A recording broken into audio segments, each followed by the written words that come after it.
এই হচ্ছে আমাদের পুকুর। আমাদের পুকুরে বন্যার পরে পুকুর পুরোটাই কেটে ফেলছে। পরে পুকুরটাকে লাগিয়ে দিয়েছি আমরা সবাই 40-45 জন অংশীদারে।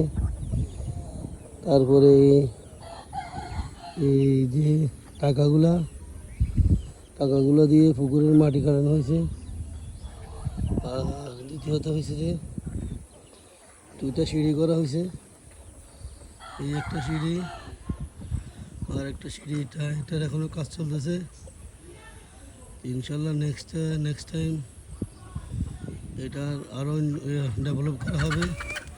চারপাশে গার্ডওয়াল দেওয়া হবে, তারপরে বৃক্ষরোপণ হবে,